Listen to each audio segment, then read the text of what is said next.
Hello everyone, कैसे हो आप लोग। दोस्तों, आपका एक बार फिर स्वागत है आपके अपने यूट्यूब चैनल पर। दोस्तों, उम्मीद करता हूँ आप सब अच्छे होंगे, मस्त होंगे, स्वस्थ होंगे और आशा करता हूँ कि आपकी पढ़ाई भी अच्छी चल रही होगी। दोस्तों, जो आरआरबी रेलवे एग्ज़ाम के लिए जो भी आपका जो मैथ का सिलेबस है वो हम अपने यूट्यूब चैनल पर कंप्लीट कराएंगे। जिसका आपका पहला चैप्टर है आपका नंबर सिस्टम से हम स्टार्ट करने वाले हैं और एक एक करके हम सभी टॉपिक को अपने यूट्यूब चैनल पर कंप्लीट कराएंगे। आपको दोस्तों, ये आपको फ्री ऑफ कॉस्ट सभी वीडियो आपको मिलेंगे। इसके लिए आपको कोई चार्ज देने की ज़रूरत नहीं है। दोस्तों, हम पूरा सिलेबस हम अपने यूट्यूब चैनल पर कंप्लीट कराएंगे। आरआरबी जेई के लिए, आरआरबी एलपी के लिए, टेक्नीशियन के लिए जो भी आप कंप्लीट कोर्स हैं वो सभी कोर्स हम पूरा कराएंगे फ्री ऑफ कॉस्ट। उससे कोई आपसे कोई चार्ज नहीं लिया जाएगा। तो चलिए शुरू करते हैं। आज का अपना अपना टॉपिक है संख्या पद्धति, नंबर सिस्टम को आज हम स्टार्ट करेंगे। दोस्तों, ये मैं वीडियो उन दोस्तों के लिए बना रहा हूँ जो अभी नए हैं, कंपटीशन में नए आए हैं। और दोस्तों, जो पहले से इसको चैप्टर को कर चुके हैं वो अपना रिवीजन के तौर पे इसको देख सकते हैं या फिर इस वीडियो को स्किप भी कर सकते हैं। अगर उनको लगता है कि हमने ये सब पढ़ रखा है वो इस वीडियो को स्किप भी कर सकते हैं या फिर इस वीडियो को देख करके वो अपना रिवीजन भी कर सकते हैं। दोस्तों, तो शुरू करते हैं आपका जो चैप्टर है संख्या पद्धति, नंबर सिस्टम। दोस्तों, नंबर सिस्टम को स्टार्ट करने से पहले आपको सभी जो आपके जो नंबर हैं उनके बारे में जानकारी लेनी चाहिए। चलिए शुरू करते हैं आपका चैप्टर नंबर सिस्टम से में सबसे पहले आपको पता होना चाहिए कि आपका जो नंबर सिस्टम में हमें संख्याओं की पहले जानकारी होनी चाहिए। जो हमारी प्राकृत संख्याएं हैं, जो हमारी नेचुरल नंबर हैं, प्राकृत संख्याएं हमारी जो प्राकृत संख्याएं हैं इनके बारे में आपको पता होना चाहिए। जो हमारी प्राकृत संख्या कौन सी होती हैं, जितने भी हमारे नंबर्स होते हैं दोस्तों, जितने भी हमारे नंबर्स होते हैं जिनसे गिनती की क्रिया पूर्ण की जाती है उनको क्या बोलते हैं, प्राकृतिक संख्या बोलते हैं। जैसे हमारा 1, 2, 3, 4, 5, ये जितनी भी हमारी संख्याएं हैं इनसे हमारी गिनती की क्रिया पूर्ण होती है, वो हमारी क्या होती है, प्राकृतिक संख्या होती है, यानी हमारे नेचुरल नंबर होते हैं।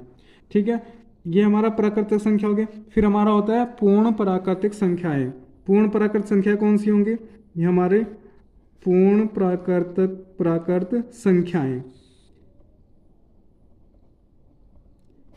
दोस्तों, पूर्ण प्राकृत संख्या कौन सी होंगी, अगर इन नंबर्स के समुच्चय में हम ये नंबर का जो हमारा समुच्चय है इसमें जीरो को भी ऐड कर लें। यानी अगर हम जीरो से स्टार्ट करें, जीरो से अगर हम स्टार्ट करेंगे, 0, 1, 2, 3, 4, 5 आदि, ये हमारे क्या हो जाएंगे, पूर्ण प्राकृतिक संख्या हो जाएंगे। यानी हमारा जो प्राकृतिक संख्याओं का जो समुच्चय है इसमें हम जीरो को ऐड कर देंगे, यानी जीरो से स्टार्ट करेंगे तो हमारा क्या हो जाएगा, पूर्ण प्राकृतिक संख्याएं हो जाएंगी। दोस्तों, आपको एक बात ध्यान रखनी है कि आपका जो जीरो है, जो आपका ये जीरो है, जीरो ये आपका जो प्राकृतिक संख्या नहीं है। जो आपका ये जीरो है, ये जीरो प्राकृतिक संख्या में नहीं आएगा। जीरो हमारा केवल किस लिए काम आता है, पूर्ण प्राकृतिक संख्या के समुच्चय को पूर्ण करने के लिए जो आपका जीरो है वो काम में आता है। चलिए अब चलते हैं हमारे जो हमारा सम संख्या है। ठीक है, हमारे जो सम संख्या होती है वो क्या कौन कौन सी होती हैं, सम संख्याएं।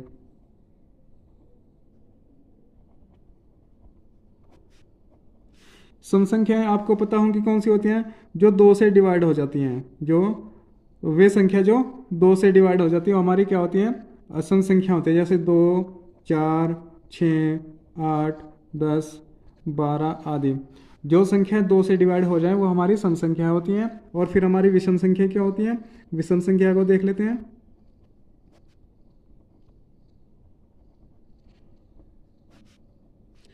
विषम संख्याएं वे होंगी जो दो से डिवाइड नहीं होंगी, वो हमारी विषम संख्या होंगी। जैसे हमारा 1, 3, 5, 7, आपका 1, 3, 5, 7, 9, 11, 13, ये सब हमारी क्या हो जाएंगी, विषम संख्याएं हो जाएंगी जो एक से नहीं कटेंगी। सॉरी, जो दो से नहीं कटेंगी वो हमारी क्या हो जाएंगी, विषम संख्या हो जाएंगी। और सम संख्या जो दो से डिवाइड हो जाए वो हमारी सभी सम संख्याएं होती हैं। फिर बात करते हैं अभाज्य संख्या की। अभाज्य संख्या हमारी कौन सी होती है, अभाज्य संख्या यानी प्राइम नंबर। अभाज्य संख्या हमारी कौन सी होंगी? अभाज्य संख्या हमारी वे संख्या होंगी जो या तो अपने आप से कटती हो, या तो वे संख्या अपने आप से कटती हो, अपने आप से कटती हो, या फिर एक से कटती हो। वे संख्याएं जो या तो अपने आप से कटती हो या फिर एक से कटती हो, वे संख्या हमारी क्या होती हैं? वो संख्या हमारी क्या हो जाएंगी? हमारी अभाज्य संख्याएं हो जाएंगी। जैसे आपका अभाज्य संख्या को देख लेते हैं। जैसे हमारा क्या हो जाएगा? हमारा 2, 3, 5, फिर 7, फिर 11, 13, 17, 19, 23, ये सभी ऐसे हमारी क्या हो जाएंगे? अभाज्य संख्या हो जाएंगी। दोस्तों यहाँ पे आप देख रहे होंगे ये तो हमारी क्या है? हमारी ये सम संख्या है, मगर ये अभाज्य संख्या में आ रही है। ऐसा क्यों? क्योंकि हमने जो अभी देखा या तो अपने आप से कटती हो या फिर एक से कटती हो, तो हमारी क्या होती है? अभाज्य संख्या होती है, यानी हमारे प्राइम नंबर होते हैं। और हमारी जो सबसे छोटी अभाज्य संख्या है वो 2 होती है, क्योंकि 2 या तो अपने आप से कटेगी या फिर एक से कटेगी। इसलिए आप यहाँ पे याद रख सकते हैं, कि हमारे जो 2 है, ये 2 हमारा सबसे छोटी अभाज्य संख्या है। सबसे छोटी अभाज्य संख्या हमारी कौन सी है? अभाज्य संख्या। सबसे छोटी अभाज्य संख्या हमारी कौन सी है? 2। दोस्तों ये क्वेश्चन भी आता है कि सबसे छोटी अभाज्य संख्या कौन सी है? आपका 2 होती है। चलिए यहाँ तक कोई दिक्कत? चलिए नहीं दिक्कत। अब चलते हैं आगे। फिर हमारी क्या होती हैं? जो हमारी प्राकृतिक संख्या होती हैं उनको हम 2 भागों में डिवाइड कर सकते हैं। जो हमारी प्राकृतिक संख्याएं हैं उनको हम 2 भागों में डिवाइड कर सकते हैं। कैसे? दोस्तों जो आपकी प्राकृतिक संख्याएं हैं इनको 2 भागों में डिवाइड कर सकते हैं। 2 भाग कौन कौन से हैं? कौन कौन सी हमारी हो जाएंगी? एक होती है हमारी अपरिमेय संख्या, अपरिमेय संख्या, और दूसरा होता है हमारा परिमेय संख्या। अपरिमेय संख्याएं और दूसरा होता है हमारा परिमेय संख्याएं। परिमेय संख्याएं कौन सी होती हैं और अपरिमेय संख्याएं कौन सी होती हैं, उसको एक बार हम देख लेते हैं। ठीक है दोस्तों, ये हमारी परिमेय संख्या और हमारी अपरिमेय संख्या। प्राकृतिक संख्या को हम 2 भागों में डिवाइड कर सकते हैं। तो हमारा परिमेय संख्या क्या होती है? दोस्तों आपने पढ़ा होगा जो संख्या हमारे पी और क्यू के अनुपात में होती है, जो हमारा पी और क्यू के अनुपात में होती है वो हमारी क्या होती है? परिमेय संख्या होती है। मगर जहाँ हमारा क्यू बराबर 0 नहीं होना चाहिए, जहाँ क्यू बराबर 0 नहीं होना चाहिए, यानी Q is equal not to 0, तो हमारी ये क्या होती है? परिमेय संख्या होती है। मगर हमारी अपरिमेय संख्या कौन सी होती है? जो हमारी अपरिमेय संख्या होती है,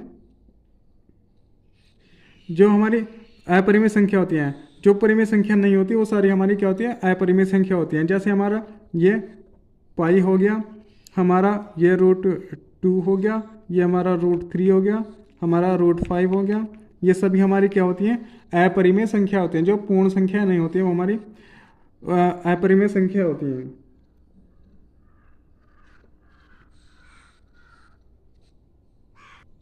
ठीक है दोस्तों, हमारे जो पी और क्यू के अनुपात में नहीं होती है वो हमारी अपरिमेय संख्या होती हैं। जो पी क्यू के अनुपात में होंगी वो हमारी क्या होंगी? परिमेय संख्या होंगी।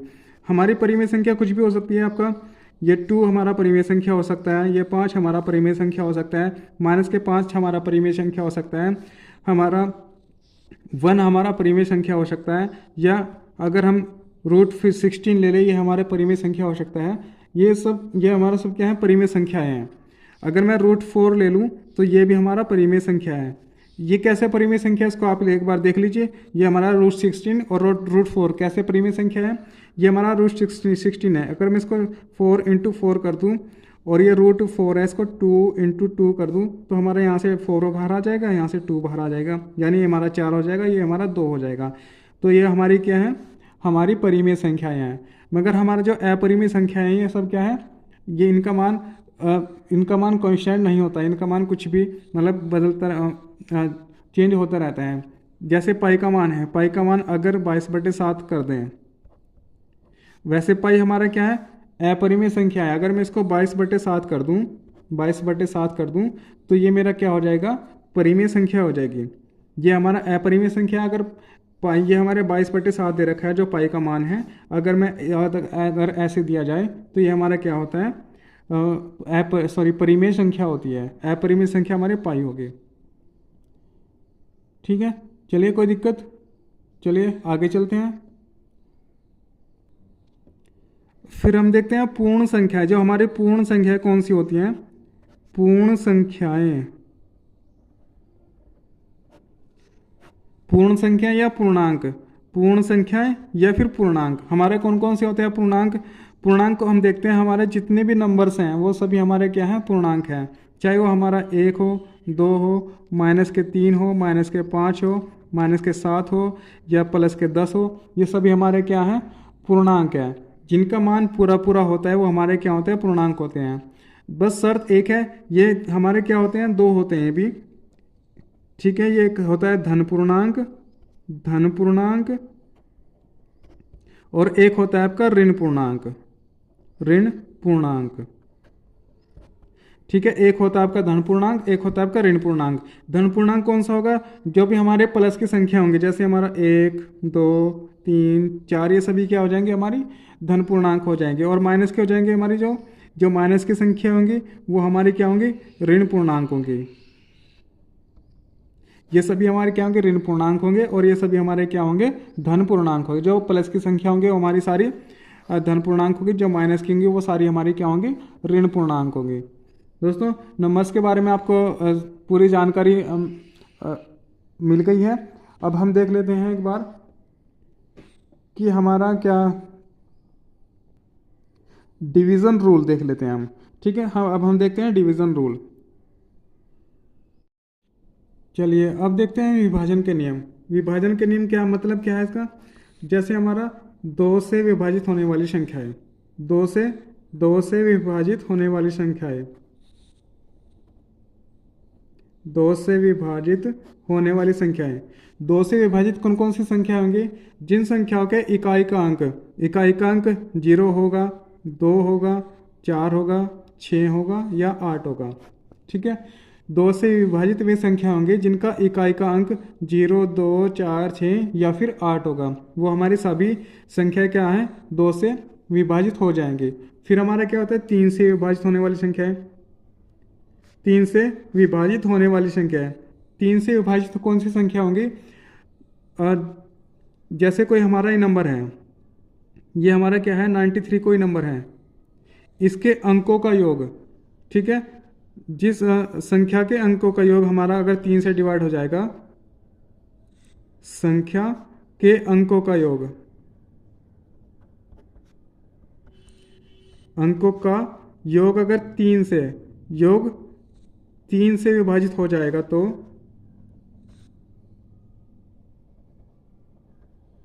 विभाजित होगा, तो वह संख्या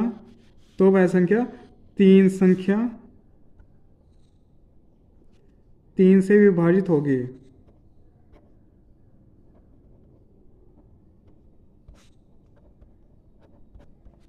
ठीक है, यस, जैसे कि हमारा क्या है, 93 है, 93 के अंकों का योग हम कर लेते हैं। जो हमारा 93 है, इसके अंकों का योग अगर हम करते हैं, 9 + 3 = 12, ये हमारा क्या हो जाएगा, 3 से पूरा पूरा कट जाएगा, 3 चौक 12, 4 बार कट गया, तो हमारा ये क्या हुआ, जो 93 है वो 3 से पूर्णतः विभाजित है। ठीक है, 3 से, यानी हमारा क्या हो जाएगा, जिस मतलब संख्या के अंकों का योग अगर 3 से विभाजित होगा तो हमारी संख्या 3 से पूरी पूरी विभाजित हो जाएगी। अब देखते हैं 4 से विभाजित होने का नियम हमारा क्या है।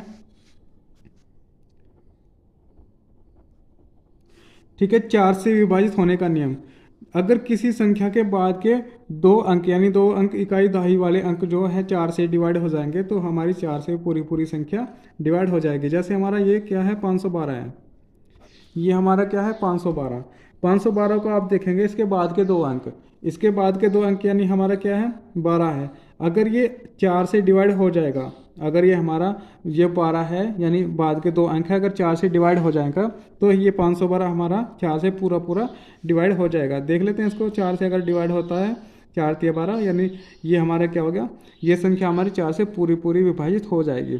तो 4 से विभाजित होने का नियम हमारा क्या है, अगर किसी संख्या के बाद के दो अंक 4 से डिवाइड हो जाएंगे तो हमारी वो पूरी संख्या 4 से डिवाइड हो जाएगी।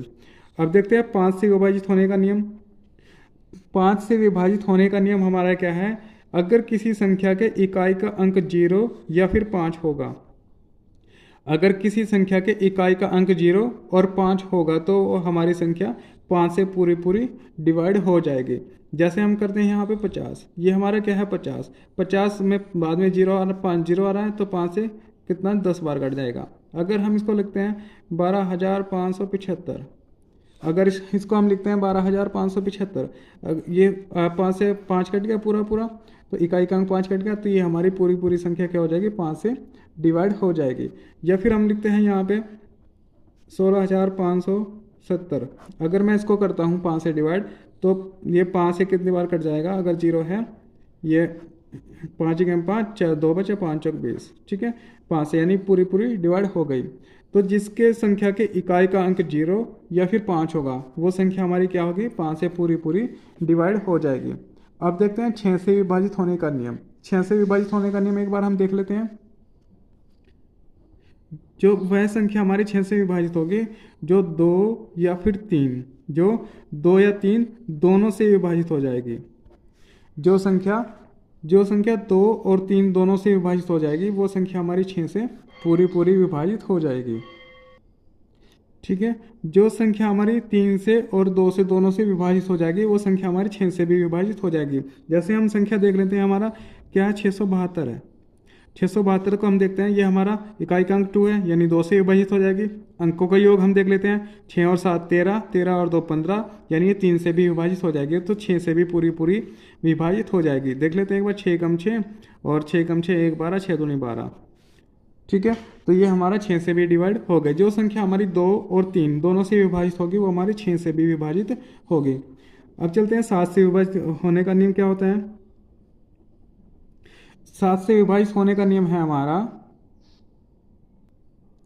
चलिए जो 7 से विभाजित होने का नियम है ये थोड़ा सा आपको याद रखने की जरूरत पड़ेगी, क्योंकि इसमें थोड़ा सा क्या है, अगर कोई हमारी संख्या है, जैसे हमारा 672 है, ये हमारा क्या है 672 है, इसके इकाई का अंक, जो हमारा 672 है इसके इकाई के अंक का डबल करके, इकाई के अंक का डबल करके, डबल कैसे, हमारा 2 दूनी 4 हो जाएगा 4, जो शेष बची संख्या है उसमें से घटा लेंगे, शेष बची संख्या में से घटा लेंगे तो कितना हो जाएगा हमारा 63। अगर ये शेष जब घटाने के बाद जो शेष बची संख्या है अगर वो 7 से पूरी पूरी डिवाइड हो गई तो वो हमारा संख्या क्या है 7 से पूरी पूरी विभाजित हो जाएगी। चलिए एक संख्या और हम देख लेते हैं, जैसे हमारा क्या है 581 है। 581 अगर हमारा 7 से डिवाइड होगा या नहीं होगा देख लेते हैं।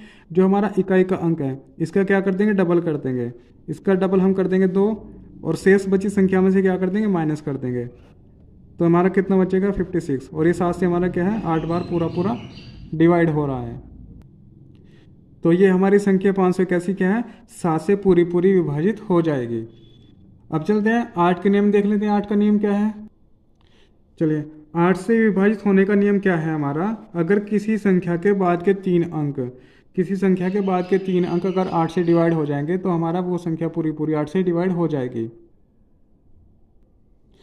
चलिए 8 से विभाजित होने का नियम आपका क्या है, अगर किसी संख्या में, अगर किसी संख्या के बाद के 3 अंक, अगर किसी संख्या के बाद के 3 अंक 8 से पूरे पूरे कट रहे हैं तो हमारा क्या हो जाएगा, वो संख्या हमारी पूरी पूरी 8 से विभाजित हो जाएगी।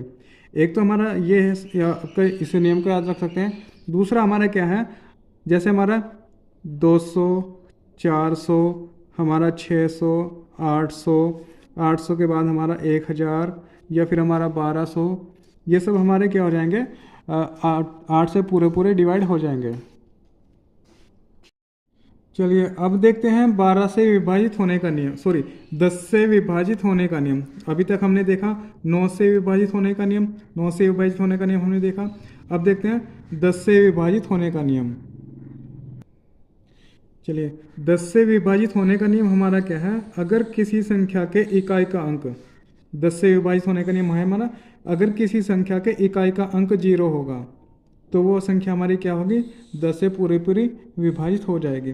जैसे हम ले लेते हैं 9990, 9990, तो ये संख्या हमारी क्या होगी, 10 से पूरी पूरी डिवाइड हो जाएगी।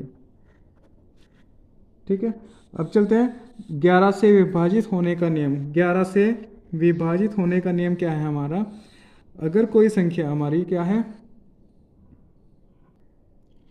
ठीक है, 11 से विभाजित होने का नियम है हमारा, अगर किसी संख्या के सम स्थानों के अंकों का योग, जैसे हमारी कोई संख्या ले लेते हैं हम, कोई संख्या अगर हम ले लेते हैं, ये हमारी कोई संख्या है, ठीक है, ये हमारी कोई संख्या है, इसके सम स्थानों के अंकों का योग और विषम स्थानों के अंकों का योग का अंतर अगर या तो 11 आना चाहिए या फिर हमारा 0 आना चाहिए, तो हमारी क्या हो जाएगी, संख्या 11 से पूरी पूरी डिवाइड हो जाएगी। चलिए, जैसे हमारी ये संख्या है, इसके समस्थानों का अंकों का योग, समस्थान यानी हमारा दूसरा और चौथा, ये हमारा क्या है, 4 + 8 कितने हो गया, 4 + 8 = 12। फिर विषम स्थानों का अंक, विषम स्थानों के अंक हमारे हो जाएंगे 5, 2 और 5, यानी 5 + 2 + 5 बराबर कितना, 12। तो ये हमारा क्या है, इन दोनों का अंतर कितना आ गया, इन दोनों का अंतर कितना आ गया, 0, यानी 12 - 12 बराबर 0। तो ये हमारा क्या है, 11 से पूरी पूरी डिवाइड हो जाएगी। यानी हम यहाँ क्या क्या कह सकते हैं कि हमारा क्या हो जाएगा, समस्थानों के अंकों का योग, समस्थानों के अंकों का योग,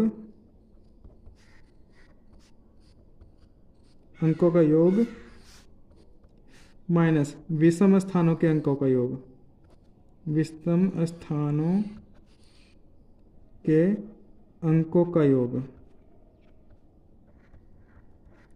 ठीक है, हमारा जो समस्थानों के अंकों का योग माइनस विषम स्थानों के अंकों का योग, अगर हमारा 0 आ जाता है या फिर 11 आ जाता है, इनका अंतर या तो 0 या फिर 11 इनका अंतर आ जाएगा, तो हमारी संख्या क्या होगी, 11 से पूरी पूरी डिवाइड हो जाएगी।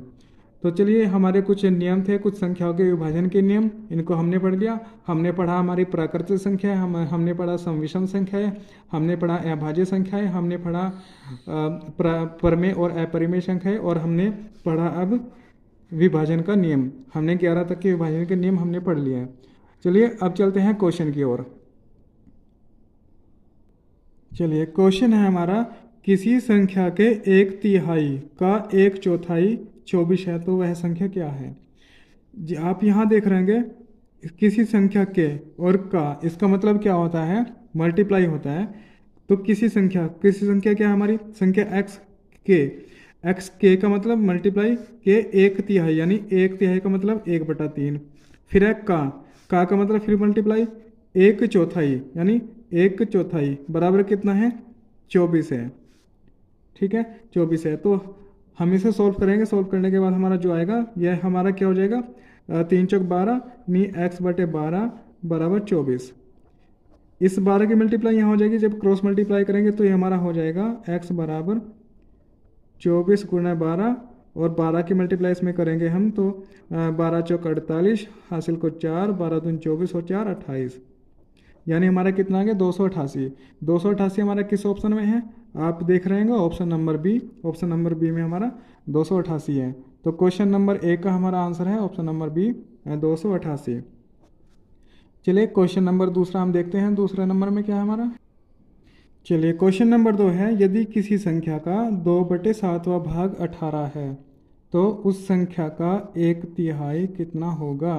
यहाँ पे हम देखेंगे कि किसी संख्या का 2/7वां भाग, यानी संख्या का 2/7वां भाग, 2/7वां भाग कैसे हो जाएगा हमारा, 2 × 2/7। जैसे हमारा ये 2/7वां भाग है, ये कितना दे रखा है, ये दे रखा है 18। 2/7वां भाग कितना, 18 है। तो संख्या के 2/7वां भाग हमारा कितना, 18 है। तो फिर इसमें क्या करेंगे, इसके बटे 1 मार के क्रॉस मल्टीप्लाई कर देंगे। क्रॉस मल्टीप्लाई जब हम करेंगे तो हमारा कितना हो जाएगा, ये 7 × 18/2, 2 से कितनी बार कट जाएगा, 9, 9 7 63, x बराबर 63 हो गया। ठीक है, कुछ बच्चे तो आंसर 63 ही लगा देंगे, ऑप्शन नंबर बी। मगर जो हमारे आगे पूछा है कि तो उस संख्या का 1/3 कितना होगा। आगे भी हमें हल करना है। देखिए जैसे कमेंट आ गया, ये होनहार बच्चा है हमारा, इसने बोल दिया कि 63 ऑप्शन बी। नहीं, आप यहाँ देखेंगे कि हमारा ये क्या है, 63 है। 63 तो हमारा क्या आया, संख्या का 2/7 भाग जो 18 है, उस संख्या का हमारा यानी इसका 2/7 भाग 18 है। अब हमें बताना है कि इस संख्या का 1/3 कितना होगा। जो हमारी संख्या आई है इसका 1/3 कितना होगा, यानी हमें 63 का बताना है 1/3 का मतलब मल्टीप्लाई होता है। तो 63 का 1/3 में बताना है, तो 3 से कितने बार कट जाएगा ये, 3 दूनी 6, 3 एकम 3, 21। तो 21 हमारा इसका आंसर होगा। 21 देखते हैं किस ऑप्शन में है, तो ऑप्शन नंबर सी में हमारा 21 है। ऑप्शन नंबर बी इसका गलत हो जाएगा, यानी 63 इसका हमारा आंसर नहीं होगा। आंसर है हमारा 21। ठीक है, 21 इसका करेक्ट आंसर है।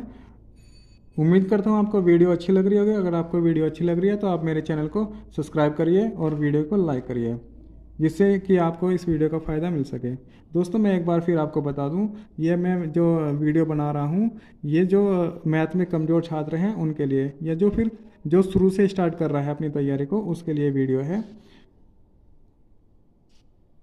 चलिए क्वेश्चन नंबर 3 है आपका, 96 का 1/4 54 के 2/3 से कितना कम है। यानी आपको बताना है जो 96 का 1/4 है वो 54 के 2/3 से कितना कम है।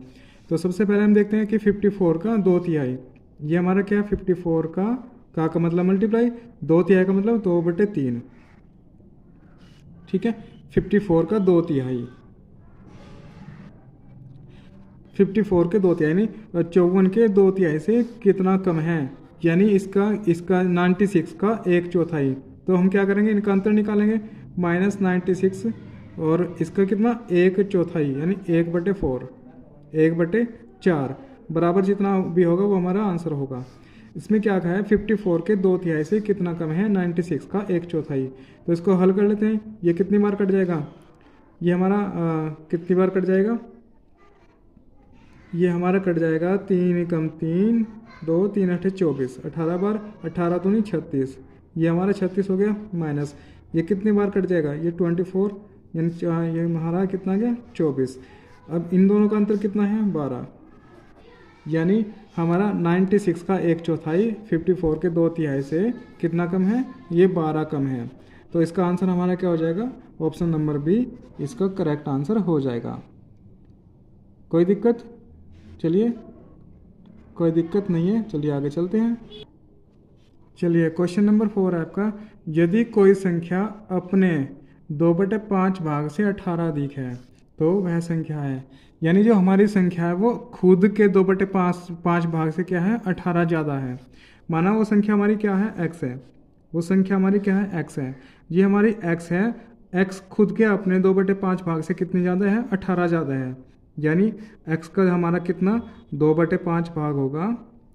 यानी जो कोई संख्या है, संख्या x मान ली हमने, उसका 2/5 भाग अपने खुद से कितना 18 ज़्यादा है। यानी ये 18 ज़्यादा है। अगर मैं 18 इसमें प्लस कर दूं,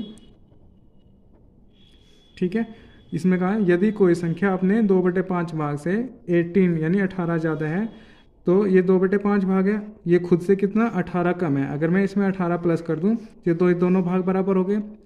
इसको इधर ले आओ, ये कितना हो जाएगा माइनस, ये 2x की मल्टीप्लाइस में हो जाएगी x, 2x/5 बराबर कितना 18। -1 करके क्या करेंगे, एलसीएम ले लेंगे। एलसीएम हमारा 5 यानी 5x माइनस ये हमारा 2x बराबर कितना 18। अब ये 5 में से 3 2 गया तो हमारा कितना बचा 3x/5 बराबर कितना 18। इसकी क्रॉस मल्टीप्लाई करेंगे, क्रॉस मल्टीप्लाई हम करेंगे, ये 5 यहाँ आ जाएगा, ये 3 हमारे यहाँ आ जाएगा। तो x बराबर कितना बचेगा 18 गुणा 5/3। 3 से 18 कितने बार कटा 6 बार, और 6 पंजे 30, यानी x बराबर हमारा कितना आ गया 30। तो इसका आंसर हमारा क्या हो जाएगा 30, इसका करेक्ट आंसर हो जाएगा। तो ऑप्शन नंबर बी इसका करेक्ट आंसर है। चलिए क्वेश्चन आपके समझ में आया। चलिए एक बार फिर मैं बता देता हूँ, जो हमारी संख्या है, हमारी संख्या का 2/5 भाग, हमारी जो संख्या है उसका 2/5 भाग खुद की संख्या से कितना 18 ज़्यादा है। तो अगर मैं 2/5 भाग में 18 जोड़ दूँ तो मेरी दोनों संख्या बराबर हो जाएंगी, ये दोनों संख्या हमारी बराबर होगी। समझ आया, चलिए कोई दिक्कत नहीं, दिक्कत। फिर हमने क्या किया, इसको इधर लेके आ गए, हमारा क्या हो जाएगा माइनस, ये 2 के मल्टीप्लाई एक्स में 2x बटे 5। हमने क्या किया, इसके बटे 1 मान के एलसीएम ले लिया, एलसीएम हमारा 5, 1 से 5 कटा 5 बार, 5 की मल्टीप्लाई ऊपर करी हमने तो ये हमारा 5x आ गया। 5 से 5 कटा 1 बार तो 1 की मल्टीप्लाई ऊपर कर दो, हमारे ये हमारा 2x और 5 में से 2 गया तो बचा 3x, 3 बटे 5। ये हमने फिर इसका क्रॉस मल्टीप्लाई कर दिया, 5 की मल्टीप्लाई यहाँ और 3 की मल्टीप्लाई यहाँ। 3 से 18 कटा 6 बार, 6 के 5 की मल्टीप्लाई करी तो हमारा कितना है 30, और 30 हमारा इसका आंसर है ऑप्शन नंबर बी में। चलिए क्वेश्चन नंबर 4 कंप्लीट हो चुका है, आप देखते हैं आगे क्वेश्चन नंबर 5। चलिए क्वेश्चन नंबर 5 है आपका, यदि किसी संख्या के 2/3। चलिए क्वेश्चन नंबर 5 है आपका, यदि किसी संख्या के 2/3 उस संख्या के 3/4 से 12 कम है तो वह संख्या है। चलिए यहाँ पे देखते हैं, हमारा जो क्या दिया है, किसी संख्या का 2/3, मान लिया संख्या हमारी क्या है x है, उस x का कितना 2/3, ठीक है। कोई संख्या हमारी x है, उसका 2/3 उस संख्या के 3/4 से, यानी इसी संख्या जो हमारी संख्या x है इसके 3/4, 3/4 का मतलब 3/4, ये हमारा 3/4 होगा। 3/4 से 12 कम है। अब तुमको देखना है कि ये 12 कम है या फिर ये 12 कम है। एक बार क्वेश्चन को दोबारा पढ़िएगा, यदि किसी संख्या के 2/3 उस संख्या के 3/4 से 12 कम है, यानी ये 12 कम है। अगर ये 12 कम है तो इसमें 12 अगर मैं जोड़ दूं, अगर इसमें 12 जोड़ दूं तो ये मेरा क्या हो जाएगा, दोनों संख्या बराबर हो जाएंगी। भाई इसमें कहा है यदि किसी संख्या के 2/3 उस संख्या के 3/4 से 12 कम है, यानी ये 12 कम है। अगर मैं इसमें 12 जोड़ दूं तो मेरे दोनों पक्ष बराबर हो गए। अब क्या करेंगे, इसको इधर लेकर जाएंगे, ये हमारा क्या हो जाएगा, ये हमारा 3x हो जाएगा, ये 3x बटे में 4। इसको जब इधर लेकर जाएंगे तो माइनस हो जाएगा हमारा, ये हमारा क्या हो जाएगा 2x बटे में 3 और बराबर कितना 12, ठीक है। इन दोनों का एलसीएम ले लेंगे, एलसीएम कितना आ जाएगा हमारा 4 × 12 और 4 × 12 3 × 9 माइनस के 3 × 12 4 × 2 8, ये x और ये x बराबर कितना 12, ठीक है। ये 9 में से 8 गए तो कितना बचा हमारा x बचा, यहाँ कितना हमारा 12 बराबर कितना 12 बटे 1 मान के क्रॉस मल्टीप्लाई तो x बराबर कितना हो जाएगा, 12 की मल्टीप्लाई 12 में करेंगे तो हमारा 144 यानी 144। 144 हमारा किस ऑप्शन में है, तो ऑप्शन नंबर ए में आप देख रहे होंगे हमारा कितना 144 है, तो ऑप्शन नंबर इसका क्या हो जाएगा, करेक्ट आंसर हो जाएगा। चलिए दोस्तों आज के लिए बस इतना ही काफ़ी है। दोस्तों अगर आपको वीडियो अच्छी लगी है तो आप मेरे चैनल को लाइक करिएगा, सब्सक्राइब करिएगा और शेयर करिएगा। दोस्तों मैं आपको एक बार फिर बता दूं कि ये जो वीडियो मैं बना रहा हूं, जो मैथ का ये कोर्स हमने स्टार्ट किया है, ये उन बच्चों के लिए हैं जो कमज़ोर छात्र हैं या जिन्होंने अभी अपनी तैयारी स्टार्ट करी है। ये हम बिल्कुल जीरो से स्टार्ट लेके चल रहे हैं, जीरो से, ये हमारा जीरो से स्टार्ट कर रहे हैं, 0 to हीरो हम इसको ले करके चलेंगे। यानी हम बिल्कुल जीरो से स्टार्ट करेंगे और हम एडवांस तक जाएंगे, जीरो से एडवांस तक हम जाएंगे इसमें, ठीक है। तो दोस्तों अगर आप भी अपनी अभी नई तैयारी कर रहे हैं तो आप मेरे चैनल से जुड़िए और अपनी तैयारी को बेहतर बनाइए। तो चलिए दोस्तों आज के लिए बस इतना ही काफ़ी है। जय हिंद, जय भारत, धन्यवाद दोस्तों।